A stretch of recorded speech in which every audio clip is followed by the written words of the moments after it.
So is the government shutting down? Well, that depends on Donald Trump and the Republicans. They control the White House, they control the House, they control the Senate. It's really up to them. Now, the risk increased greatly when Republicans decided to send a partisan continuing resolution to the Senate that lacked any Democratic support. So what is a continuing resolution, or CR? Let me try to explain. So government funding runs out on Friday at midnight, and in a normal world, what would happen is Democrats and Republicans would pass what's called a clean continuing resolution, a clean CR. That would essentially put the government on autopilot with all of the same funding levels that we had for the last several months, for the next several months, until something can be worked out. But that's not what happened here. Here, Republicans passed a partisan resolution that changed all kinds of funding levels and also stripped Congress of the ability to overturn the Trump tariffs that are wrecking our economy.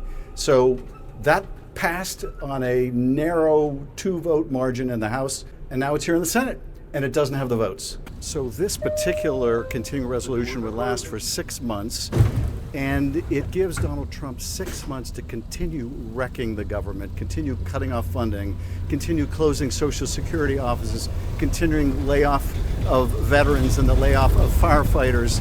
Essentially gives him another half year to continue all the destructive actions he's taking now. That's not going to fly.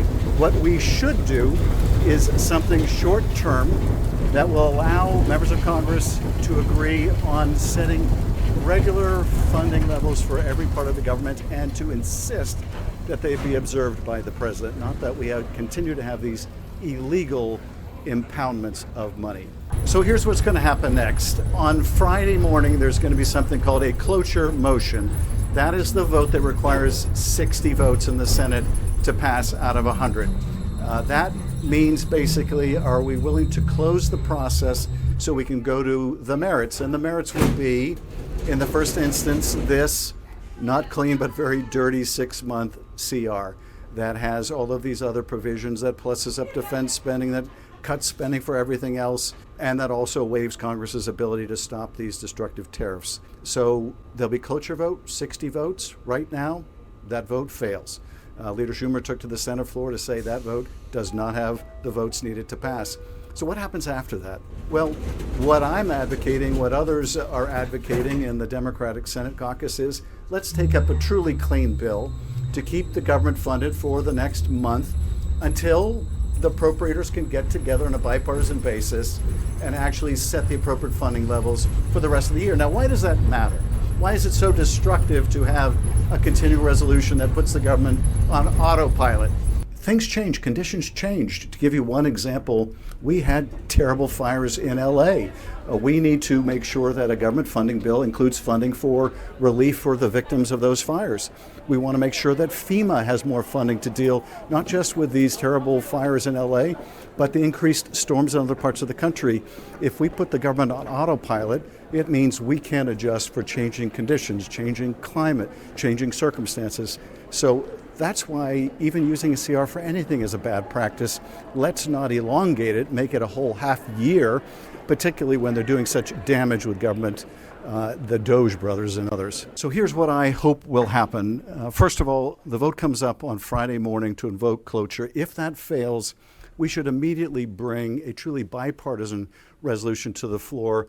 We have proposed one that would last 28 days. It would give members of Congress in both parties the time they need to get to the bargaining table and agree on the funding for the rest of the year. How much we devote to fire resilience and recovery from fires, how much we devote to Social Security and Medicare and other vital programs to make sure they remain healthy and strong, how much we devote to veterans and the VA. That's what should happen. That's what should happen. Now, will it happen? It really depends on Donald Trump and the Republicans. Do they want to shut down their government? They're acting like they do.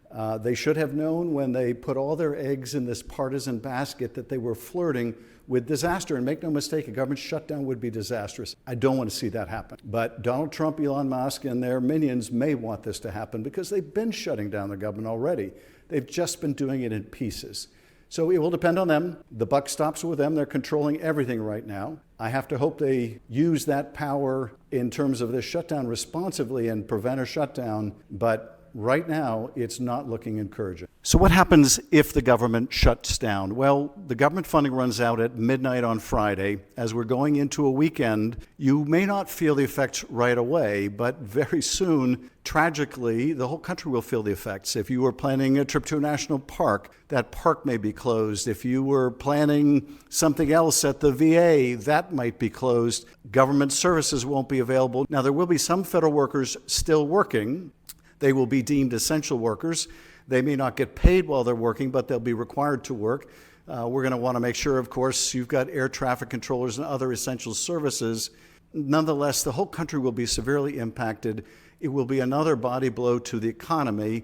And you might ask, why on earth would Donald Trump and Elon and their buddies risk adding further distress to the economy, another shock to the system of the economy? And I guess the short answer is they don't appear to care. They don't appear to care. What they may do is shut the whole thing down. They have the power to do that by being intransigent, and then try to reopen only the pieces of the government that they like. So maybe they take up a bill to reopen only this part of the government or only that part of the government. They have taken an arsonist's view to all the services that government offers. They want to burn it down. So maybe this is what they want, but I think I've been through shutdowns in the past.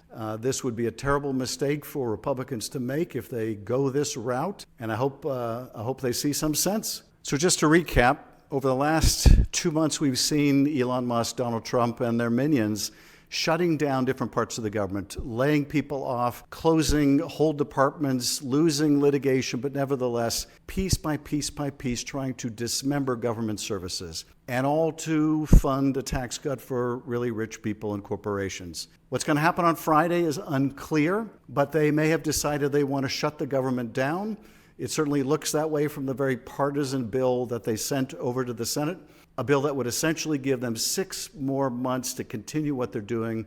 That is, dismantling any kind of services, raiding the Treasury, self-dealing with their contracts, promoting Teslas on the White House lawn, and stiffing the American people.